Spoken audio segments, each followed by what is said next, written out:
E aí, pessoal? Bem-vindo então à nossa aula sobre Perceptron de múltiplas camadas do nosso curso Introdução às Redes Neurais Artificiais, aqui no canal Inteligência Artificial na Prática.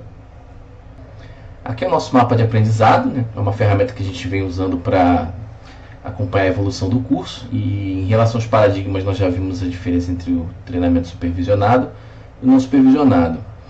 Em relação aos tipos de redes, nós já vimos aqui então as Perceptron de camadas simples, e hoje nós vamos falar sobre as Perceptron de camadas múltiplas ou multicamadas. Na aula retrasada então, onde a gente falava sobre Perceptron de camadas simples, nós tínhamos uma necessidade de ter classes linearmente separáveis, ou seja, as redes de camadas simples elas só podiam separar classes se essas classes pudessem ser separadas por uma reta de decisão. Mas como fazer para separar classes que não são linearmente separáveis? Como no exemplo aqui, onde tem classe 1 e classe 2, e a gente pode notar que não tem nenhuma reta que faça a separação dessas classes aqui sem que se passe por uma delas. Bom, fácil. Em vez de a gente usar uma reta, a gente usa uma curva. E essa curva passa a se chamar curva de decisão. Mas como a gente cria tal curva? Basta usar então uma rede Perceptron de múltiplas camadas. Para a gente entrar no assunto de Perceptron de múltiplas camadas, né, e como a gente organiza essa rede, vamos dar uma olhadinha, em uma microfotografia, de um córtex cerebral aqui. Vamos ver como a natureza organiza múltiplos neurônios.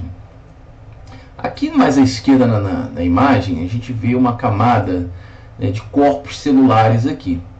E também vemos mais para o centro da fotografia uma outra camada de corpos celulares e mais à direita uma terceira camada de corpos celulares.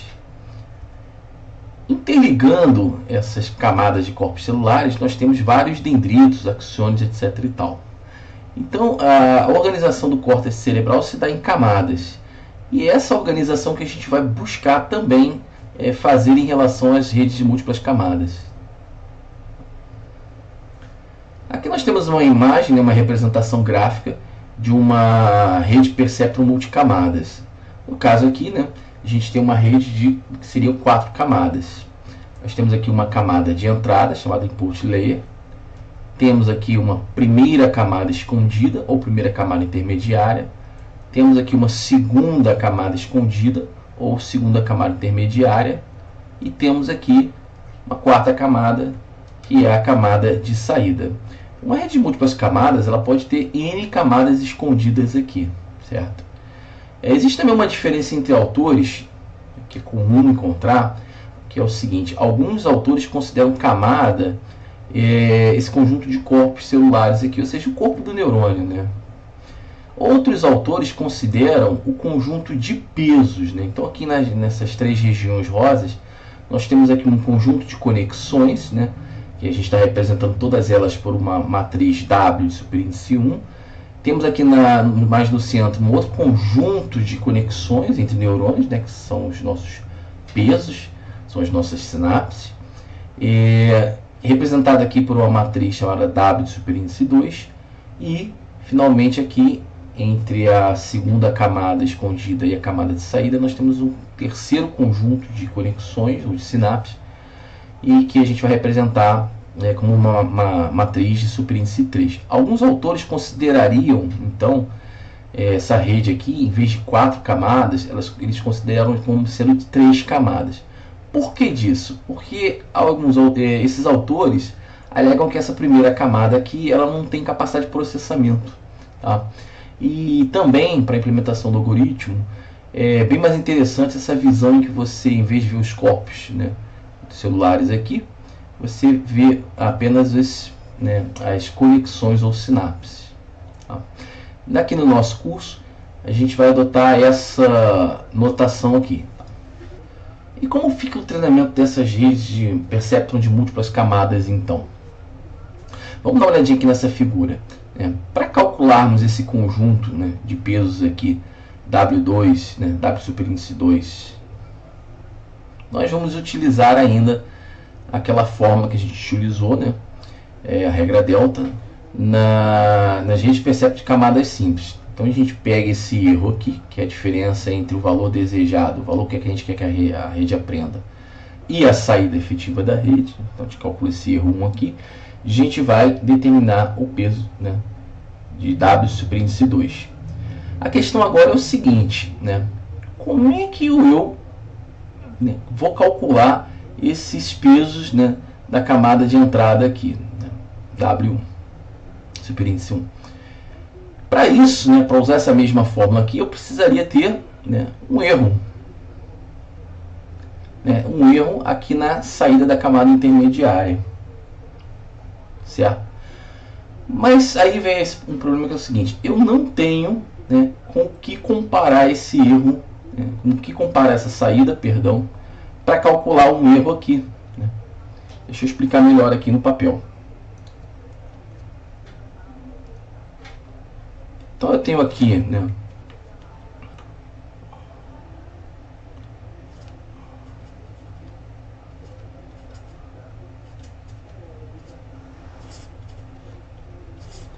vou desenhar só os neurônios aqui da camada intermediária, certo? Aqui eu tenho O1 e aqui eu tenho O2, tá? Eu não tenho com o que comparar, certo? Imagina aqui que eu tenho um comparador.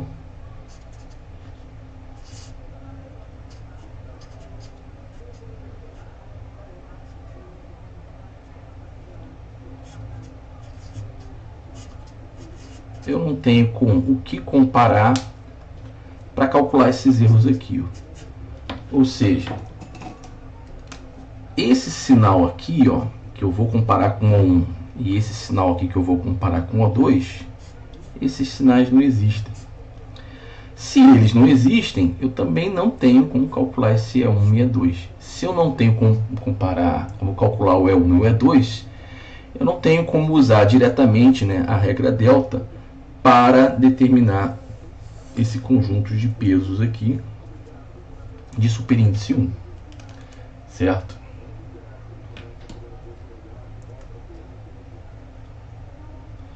Como é que a gente resolve isso então?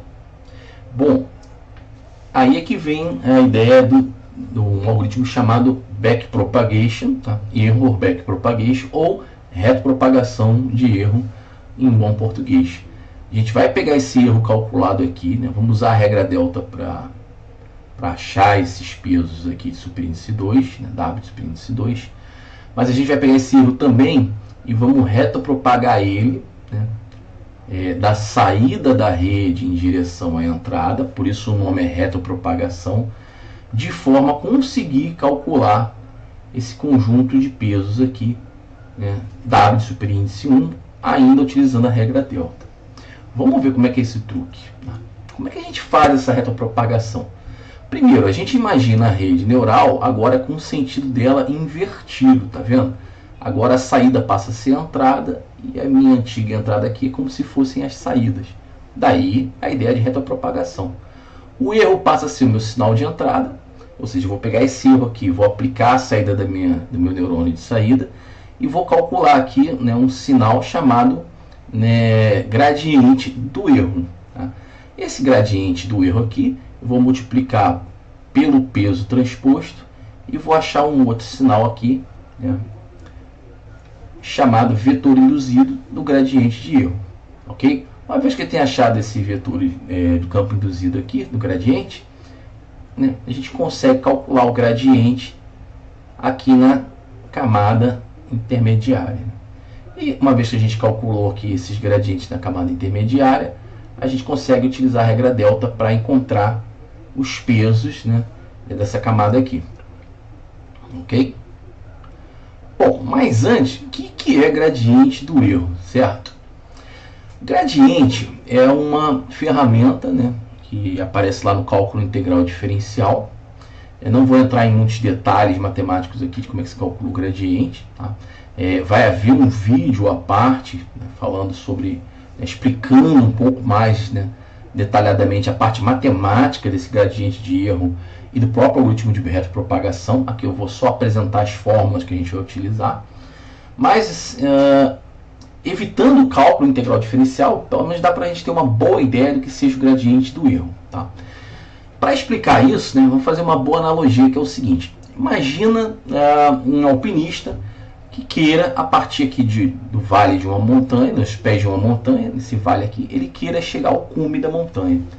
E ele quer fazer isso da forma mais rápida possível. Tá? Uma forma dele fazer é o seguinte: a cada passo que esse alpinista dá em direção ao topo, ele vai olhar em volta dele e vai verificar qual é a direção que ele tem que seguir, que seja mais íngreme, né?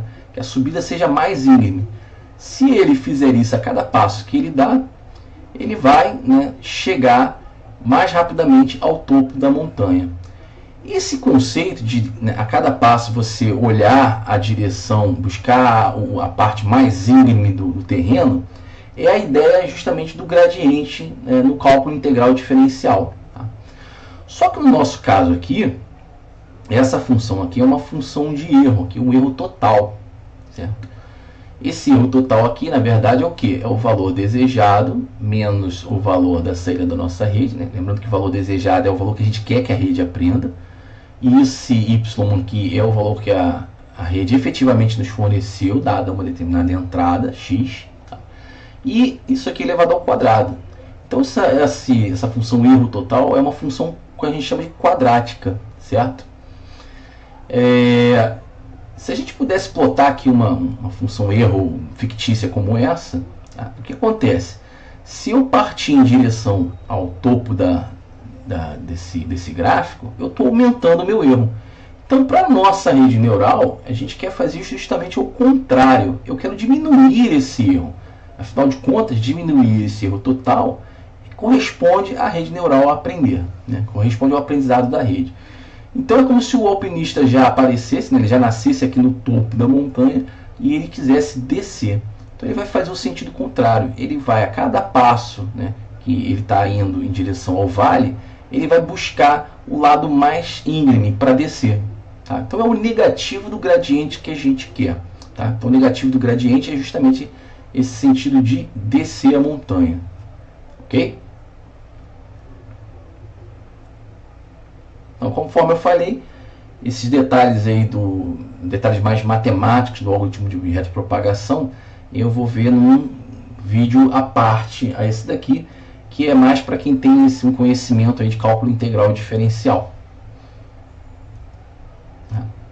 Então, antes da gente entrar aqui no algoritmo do backpropagation, de retropropagação de erros, vamos fazer algumas definições, tá?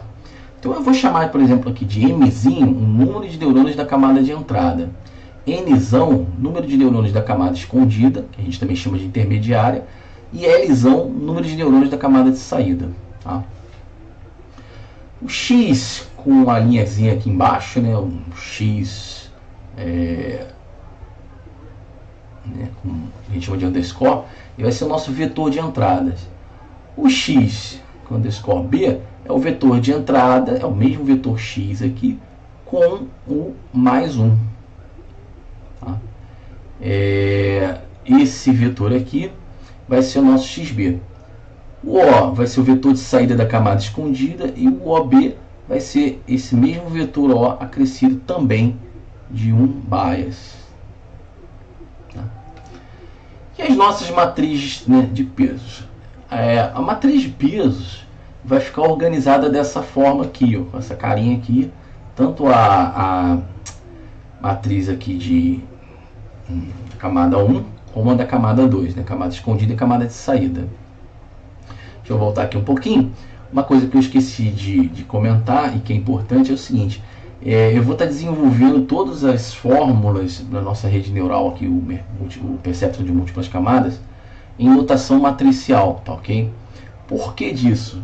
Para evitar loops nas nossas implementações. Nós temos pacotes hoje, tanto no R, no MATLAB, em Java, no Python, que são bastante eficientes quando na multiplicação de matrizes e vetores, etc. e tal. Então a gente utilizar loops para fazer iterações a fim de calcular, fazer os devidos cálculos aqui da rede neural vai ser mais ineficiente. Então Então a gente adotando aqui uma forma matricial, o cálculo fica mais rápido. Então é basicamente para isso. Fica mais organizado também. Então vamos falar um pouquinho agora sobre o algoritmo, né? O primeiro passo do nosso algoritmo é a propagação do sinal de entrada. Tá? Então nosso sinal de entrada na rede vai ser esse x aqui, b. É o nosso vetor de entrada. Esse vetor xb vai ser multiplicado pela matriz de pesos, né, de superíndice 1. E a gente vai obter com isso, né, o vetor de campo induzido de superíndice 1. Esse vetor de campo induzido, a gente vai aplicar nele uma tangente hiperbólica e com isso a gente obtém o vetor O, que é a saída da camada intermediária. Ora, a saída da camada intermediária vai ser a entrada da camada de saída. Então, na verdade, a gente pega esse vetor O, acrescenta o bias a ele, obtendo o OB, e a gente pega esse OB e multiplica pela matriz, né, de pesos de superíndice 2, e com isso a gente obtém o vetor de campo induzido de superíndice 2 também. Mesma coisa, aplica a tangente hiperbólica, e aí com isso a gente obtém a saída da rede neural. Essa é a fase da propagação. Uma vez que você tem agora o resultado da rede, para um dado vetor xb, a gente pode calcular o erro. Tá? Então a gente pega um valor d, que a gente quer que a rede aprenda, compara com esse y, na verdade a gente subtrai um do outro e acha esse erro, certo? O terceiro passo é a retropropagação, né? Que é importante aqui para a gente calcular os pesos da camada 1. Ok? Então basicamente a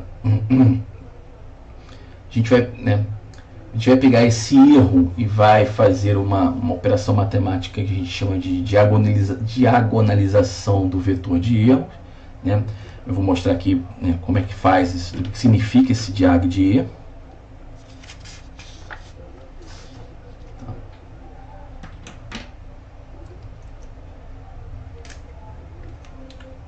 Então, basicamente, esse diag do vetor E vai ser pegar o erro 1, o erro 2, né? Todos os erros que a gente calcula aqui na saída da rede,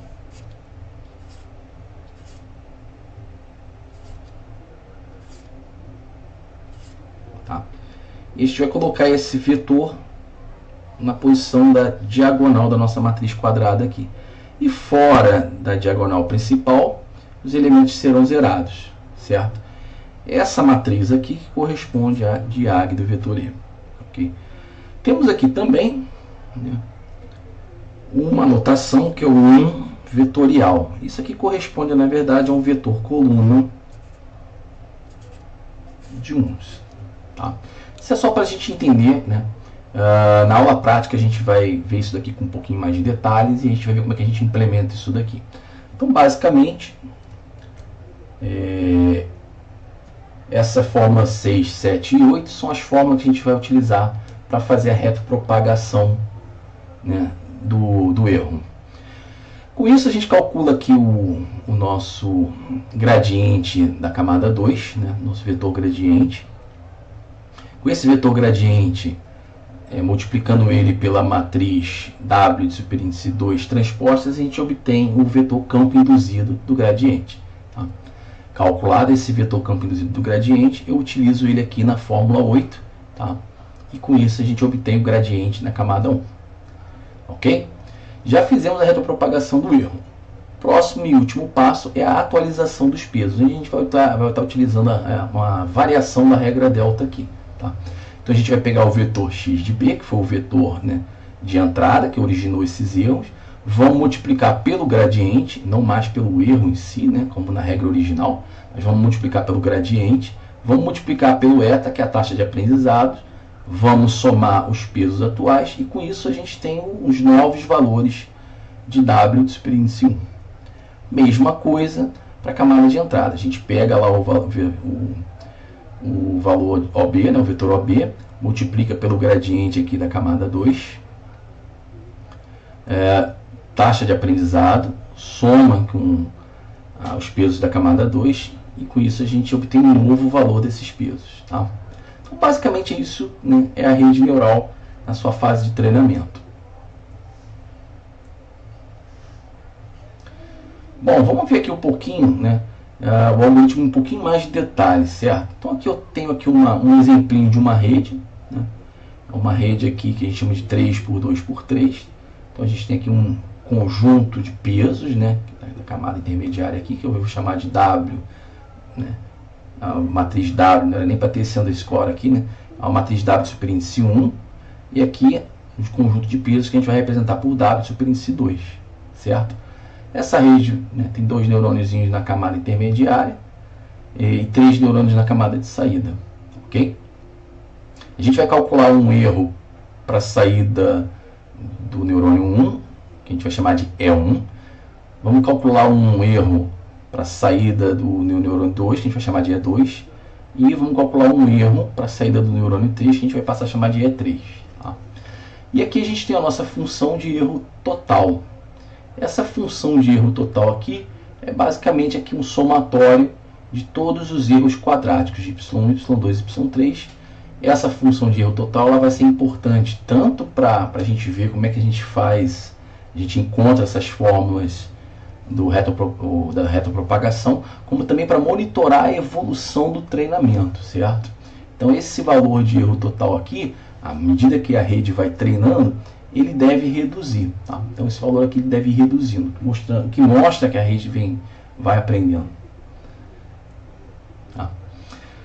Então a primeira coisa que a gente faz é iniciar aqui os pesos das sinapses, né, tanto W1 como W2. A gente inicia normalmente com valores aleatórios em torno de 0. Normalmente a gente não inicia eles com valores de 0, né, porque a gente tem muita multiplicação de valores de entrada pelos pesos, e a gente multiplicar um sinal de entrada por uma matriz nula, a gente não vai obter nada, né? Então a gente evita. A gente apresenta um padrão X, né? Pega uma entrada qualquer, um sinal de áudio, vídeo, seja, qualquer sinal, um padrão, e a gente entrega na entrada da rede, a gente apresenta a rede. Tá? E aí o que acontece? A gente faz então essa propagação, né? A gente pega aqui, por exemplo, o terceiro elemento do teu vetor de entrada, o terceiro atributo, multiplica aqui por W13, pega o segundo elemento da tua entrada, multiplica por W12, pega o teu primeiro elemento, multiplica por W11, e soma tudo isso daqui com o peso do bias. A gente tem aqui esse W10 vezes 1, tá? Esse vezes 1 está explícito aqui, não precisa. Fazemos a mesma coisa aqui para calcular o vetor campo induzido 2. Tá? Essa forma por extenso aqui, a gente pode colocar numa notação matricial. Então ela fica organizada dessa forma aqui, ó. Você vê que ela fica até mais bonitinha e mais eficiente também, tá? Então a gente pode representar, né, tudo isso numa forma bem mais compacta, que é aqui o meu vetor de entrada, xb, né, vezes essa matriz superíndice 1, que é uma matriz de pesos aqui da camada intermediária. Isso vai dar aqui nosso vetor campo induzido, certo? Aqui eu estou colocando as dimensões de vetores e matrizes, porque essas dimensões são muito importantes quando a gente trabalha com multiplicação vetorial, multiplicação por matrizes, etc. Então a saída da camada escondida vai ser o quê? A gente vai aplicar a tangente hiperbólica no vetor campo induzido, vamos obter então a saída da rede. Então essas duas operações, nessa fórmula 1 e 2, elas vão se repetir para a camada de saída. Então aqui para a camada de saída, mesma coisa, tá vendo? Vou calcular agora o vetor campo induzido, né, da camada de saída aqui. Como é que a gente faz? Bias mais o W1 da camada 2 vezes o O1. Por que o O1? Porque o O1 aqui está fazendo o papel de entrada da camada de saída. Lembra? O O1 é a saída da camada intermediária, mas para a camada de saída ele é a entrada. Ok? Então, mais uma vez, colocando essas três formulinhas aqui numa notação matricial, a gente vai ficar com essa carinha aqui, ó, que a gente pode representar, né, dessa forma aqui, através da equação 3. Então, a saída da rede vai ser dada pelo quê?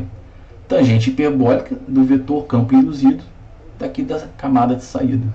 Isso vai dar o nosso y. Certo?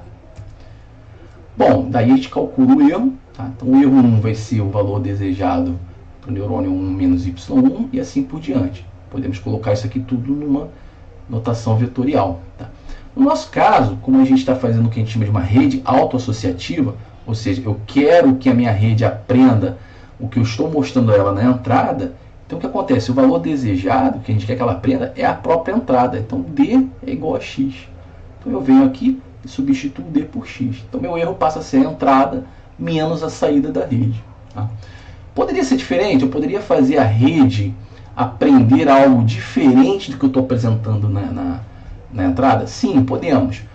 Mas aí já é um outro tipo de problema. Né? Vamos começar com o mais simples, que é a rede autoassociativa. Perdão. Então, o quinto passo aqui, né, a gente vai retropropagar esses erros. Né? No caso aqui, a gente pega aqui, ó, E1 vezes 1 menos Y no quadrado. Então, a gente calcula o gradiente. Tá? Então, toda aquela história que eu expliquei, cálculo integral diferencial, no fundo é essa formulinha pequenininha aqui. Mas, de onde vem essa fórmula aqui, né? Essa simplificação? É o que eu vou mostrar num outro vídeo, mostrando a parte matemática que está por detrás do algoritmo de retropropagação. Na forma matricial, a gente já viu essa equação 6 aqui no slide anterior, vai ser reescrita dessa forma aqui.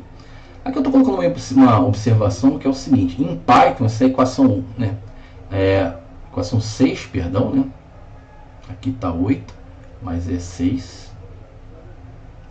Ela vai ficar dessa forma aqui, ó, delta 2 igual a np dot. Isso aqui é a construção, né, a notação já do Python. A gente vai falar um pouquinho mais sobre isso daqui no vídeo sobre a prática. Tá? Então, para a camada escondida, né, a gente está sendo meio que repetitivo aqui, né? Lembrando que aqui a matriz de pesos, né, da camada 2 ela tem que ser transposta. Tá? Mesma coisa, cálculo do vetor gradiente aqui da camada 1, né? E a atualização dos pesos que a gente já falou também. Estamos só revisando então, certo? Considerações finais, né? Após a atualização dos pesos, a gente sempre volta ao passo 2, tá? Então a gente apresenta lá um vetor, um padrão X à rede. Esse X vai se propagar e vai resultar uma saída. Essa saída vai se comparar com um erro, a gente compara com um erro, retropropaga esse erro e atualiza os pesos. A rede está pronta? Não. Né? A gente faz uma pequena atualização dos pesos. O que a gente precisa fazer então? A gente precisa pegar esse padrão, ou qualquer outro, e mostrar a rede várias e várias vezes. Né? É o que a gente chama de época. Ao longo, né, dessas apresentações, desses padrões, aquele erro total vai diminuindo. Tá? E isso vai mostrando para a gente a evolução do aprendizado da rede. Tá? Então, quantas vezes a gente faz essa volta ao passo 2? Depende do tamanho da tua rede, depende do número de neurônios, do número de camadas intermediárias, depende da complexidade do teu problema, mas pode ser algumas poucas dezenas de vezes que a gente vai voltar ao passo 2, algumas centenas, chega em alguns problemas, algumas centenas de milhares de vezes, o que torna, de fato, o aprendizado bem lento, certo? Então, ao longo do treinamento, a gente sempre monitora o valor do erro total. Por quê? Esse erro ele tem que ir reduzindo ao longo do tempo, que mostra que a rede está aprendendo. Tá? Ao fim do treinamento, a rede está pronta para ser usada.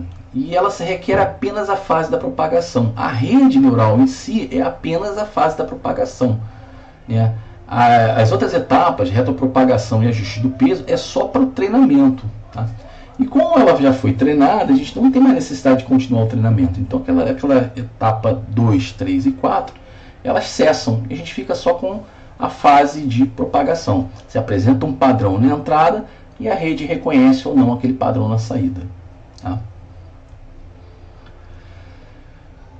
Bom, como eu falei, só complementando aqui, então essa operação da fase da propagação é bastante rápida, porém a fase de treinamento é que geralmente ela é lenta. O algoritmo Backpropagation Neuron, né, da forma que ele é apresentado, a sua forma clássica, ele é suscetível a diversos problemas. Estou citando aqui só, né, os 3 principais. Né? Tem mais do que 3, mas esses aqui são os 3 principais. Um deles, né, o principal deles, são chamados mínimos locais, ou seja, pensa lá no nosso alpinista tentando descer na montanha. O nosso alpinista ele vai descendo e ele chega num vale, mas esse vale que ele chegou não é o vale mais baixo possível. Ele pode encontrar uma pequena depressão, né, um pequeno vale, no meio da montanha. Só que o algoritmo acha que ele já chegou no máximo que ele poderia. Ele acha que já chegou até o final da sua viagem. Isso a gente chama de mínimo local. E isso pode gerar problemas de convergência prematura para a rede não consegue aprender direito. Tem também um outro problema que é o overtraining, ou seja, a rede treinou tanto, mas tanto, que ela não consegue generalizar sobre novos padrões, né, sobre novos problemas. Isso também é ruim. Tá? Eu vou deixar para explicar isso com mais detalhes em um outro vídeo futuro, tá bom? Um terceiro problema são matrizes de pesos mal condicionados, ou seja, você tem, deixa eu pegar aqui um exemplo.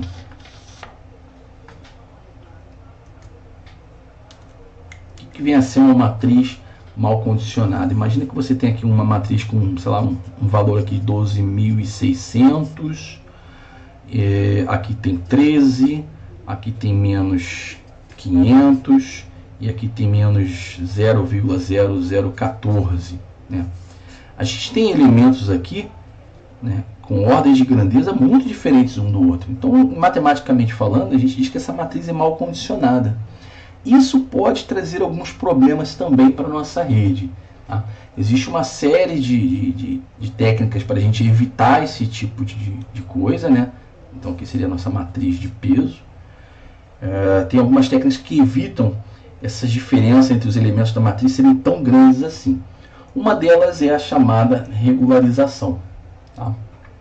Existem outras além da regularização. Não vou falar sobre regularização aqui, também vou deixar isso para um vídeo futuro.